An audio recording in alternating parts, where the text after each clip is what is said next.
So what comes to mind when you think about conflict in a relationship? Avoid it at all costs.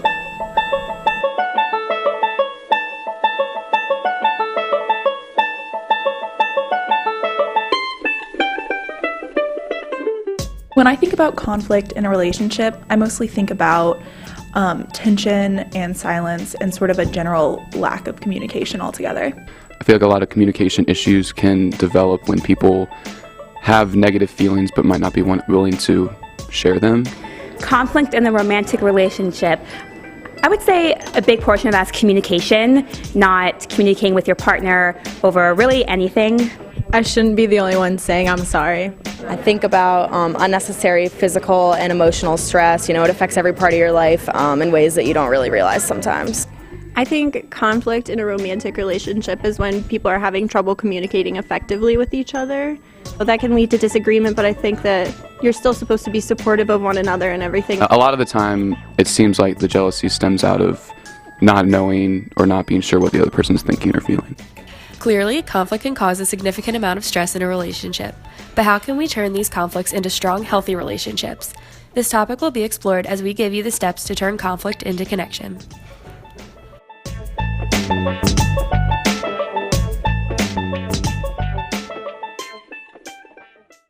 Conflict occurs because couples have a psychological desire to feel autonomous. Autonomy makes individuals feel more secure within their relationship, and when they do not feel autonomous, they use conflict as a means of achieving it. Having a healthy relationship is important, and learning how to handle conflict properly can actually boost relational and individual success and happiness. Johnson states in a 2011 article posted on thenationshealth.org that happy relationships improve mental health, enable healthy communication, and build a strong support system. Not only can conflict impact mental health, but studies have proven that conflicts impact physical health as well. In a study conducted by the New York Times, couples who had happier marriages were found to have healthier blood pressures than those in conflictual relationships.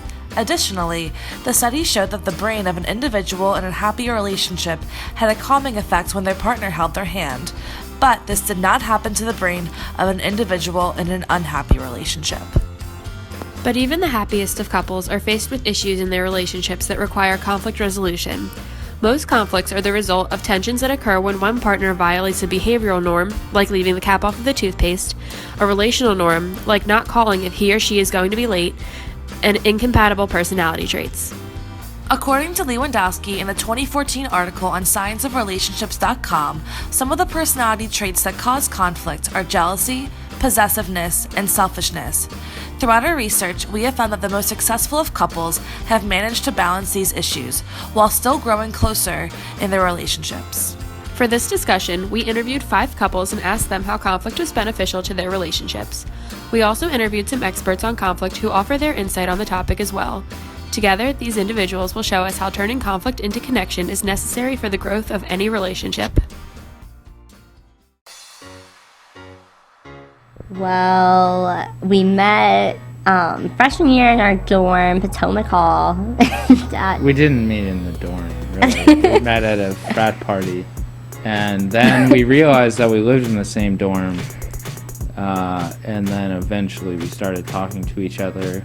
And I was creepy and used to sit outside the laundry room in Potomac waiting for him to walk by. But like any guy, I didn't realize the obvious signs, so I just thought she was studying. Because I am a nursing major, like there really is only one thing I can do, and that is be a nurse. So I kind of have like a set path, whereas Austin has like a very broad spectrum of things that he could do with his degree. Yeah, I think that she has a lot of opportunities in that field, and I think at the end of the day she'll get her choice. And I think that includes other places in the country. So I try to tell her that, don't feel like I am holding you back. But I think as far as how we balanced it out and kind of considered it, I think we've done a good job of being fairly open about it. And at least communicating. I think we've always been good about communicating things with each other. I'm more focused, and I think he is too, on just like what's going to happen to him or what's going to happen to me, and like we want the best for each other. I actually just wrote a theory that I recently published called The Theory of Resilience and Relational Load. It's in Personal Relationships, is the journal. And the idea is that we need to maintain a relationship in order to help buffer the stress. And the other aspect of the theory is this notion of communal orientation, is that couples that see each other as a team, like we're in this together, we're in life together, but we also fight our stress together, wants to invest in their relationship more. They're going to want to maintain their relationship more and have greater satisfaction. We understand each other enough that sometimes bringing, differences and, arguments out in the open, I think kind of helps us, because if you're just to kind of keep it to yourself and, not talk to them about it and not have some kind of healthy discussion about it, then you might never solve that problem. Many conflicts begin to arise around age 19 when many people begin to prepare for or actually enter the workforce. Conflicts in romantic relationships peak around age 25 because this is around the age where partners typically begin to commit themselves to long-term relationships. Schwartz, Waldo, and Higgins state in their 2004 journal article in The Psychology of Men and Masculinity that men sometimes have difficulty expressing emotions and become overly focused on success, achievement, and control over others due to stress over typical gender roles. In Austin's case, he is able to open up with Kylie and have conversations about their emotions and goals for the future, which allows them to take these instances of conflict and turn them into relationship builders. So we met this past summer working at a summer camp for kids who are overweight and have self-esteem issues called Camp Pocono Trails. We were both assigned to the same on-duty spot. We just started chatting casually just to get to know each other and became really good friends. I started catching feelings for him, and then they started to be reciprocated by him, and then our first date was on our first day off. He took me to a Mets game. And it kind of just progressed from there. And he lives in Florida and I live in Virginia, but and we weren't gonna stay together after camp, but as soon as we got home a couple days later, we didn't want to let each other go, so we decided to try to make this work. Long distance college couples are tough, and sometimes they work, but they usually don't work. One of the hard things with any long distance couple is you're not as involved in the day-to-day of each other's lives. And so when you do see each other, the stakes feel really high. And if things don't go perfectly, then, there's sort of not an opportunity to normalize. So, our biggest conflict is that we aren't really involved in each other's day-to-day lives. Like here, there's just days where we both get really sad that we can't physically be there with each other every day. We'll just have those conversations where he gets to the point where he doesn't even want to FaceTime me because it reminds him that he's not there with me. And it kind of just sets him back. But when we do have those days where it gets hard, we have those deep conversations and we talk about why we're together and why this is worth it to us. And we talk about the benefits of being far away from each other. It reminds us why we're doing this and why we do want to be together. But we wouldn't have had that conversation if the conflict didn't arise from the long distance. So yes, it's hard, but sometimes I feel like it does make our relationship stronger. Wilma and Carbao, in the 1986 article in the Journal of Northwest Communication Association, claim that relationship strength is the best insurance against a breakup. Through the results of their study, they found that participants who perceived more relationship strength and put more effort in the relationship maintenance were more likely to remain in that relationship for the long term. Additionally, those in long-distance relationships who periodically visit each other where face-to-face contact occurs are more committed and satisfied than those who do not or infrequently visit each other. Corinne recently returned from a week-long trip to Florida where she and Mike spent time catching up and hanging out with his family. They say the distance makes the heart grow fonder, and for Corinne and Mike, this holds very true. We met through a dating app, and then we met up for drinks and immediately hit it off. It was awesome, went so well. And then I went away to spend the summer in Israel, but it ended up only making our relationship stronger. And then as soon as I got back from my trip, we started dating. I think that we started talking about more sensitive topics when she came out to her parents. She had some issues with it, and she opened up to me about it, and I was able to support her and be there for her through that. On my side, I still haven't told my parents, so she's been a huge supporter for me in helping me and giving me guidance and advice on like how to go through that process. You're not just with a person, especially if you're talking about something that's long term, you're with their family. When you're talking about anything that's sort of like at all outside the norm, right? So like non-cis hetero in any form, so in this case it's a lesbian relationship, what you're also talking about is an understanding of reality that both parents have to sort of accept, and also a redefinition of this person who they thought they knew really, really well.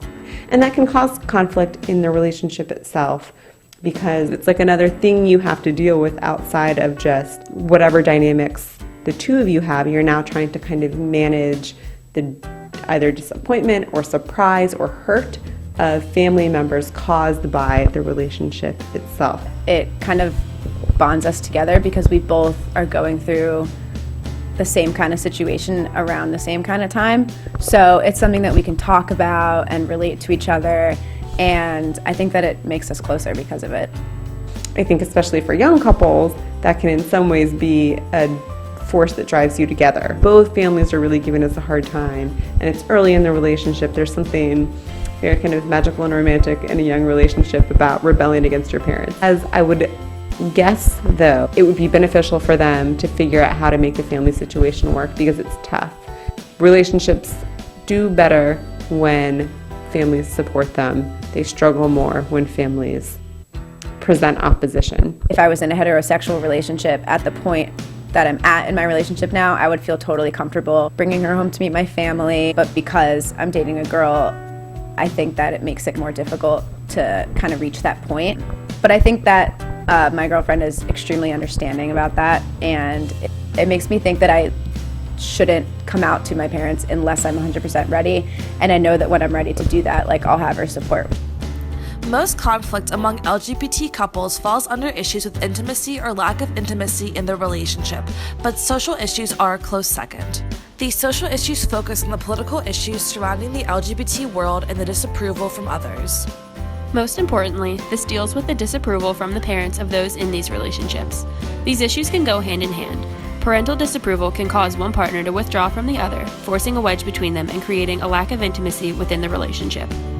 Janie and Ashley have created a strong support system within their relationship. Although their parents may not completely support their relationship, they are able to provide each other comfort and understanding, which works to strengthen their relationship. While there are undoubtedly many other challenges they face as a lesbian couple, their open communication helps them understand each other's feelings and resolve conflicts together.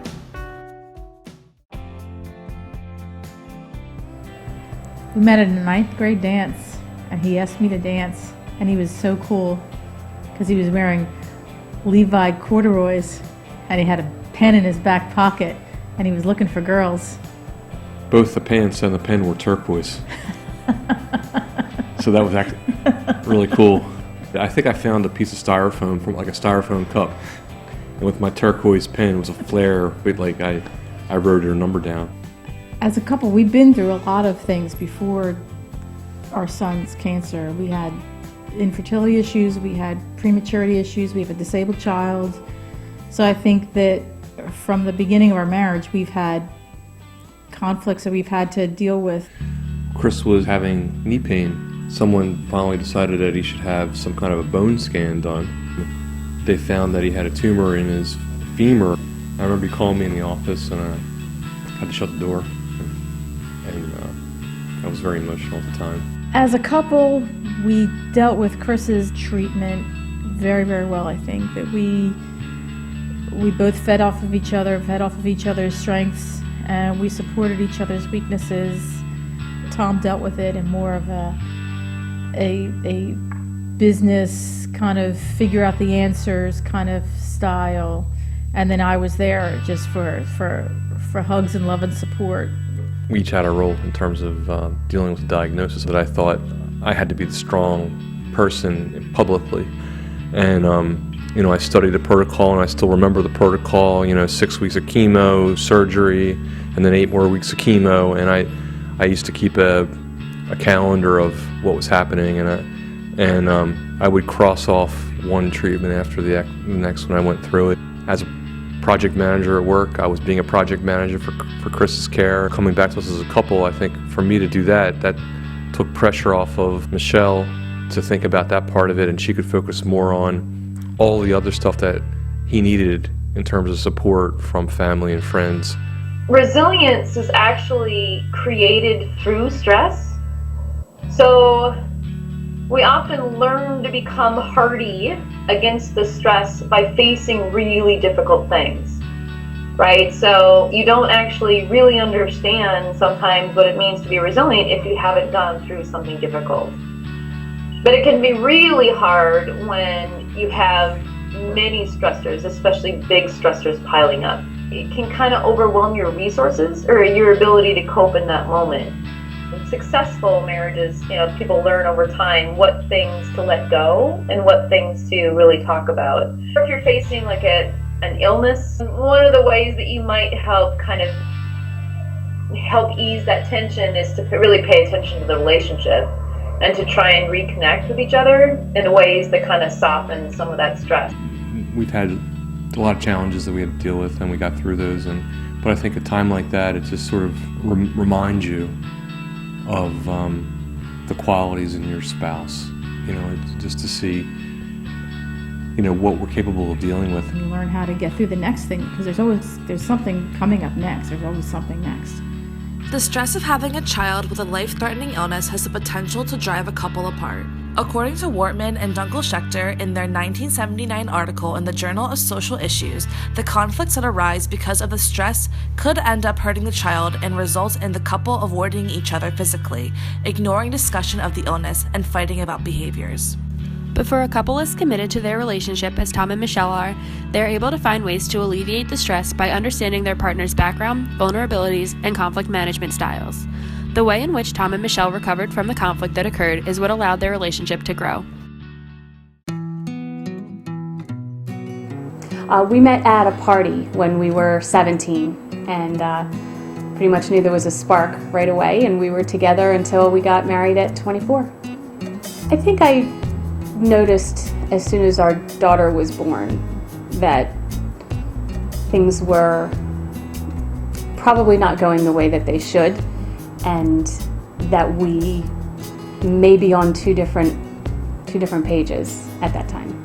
It was hard because it was our first child, and I think as new parents we were kind of figuring it out as we went along, and just got to a point where we realized it really wasn't working, and we wanted two different things. But one thing that we did want to make sure was that our daughter never had problems from our divorce.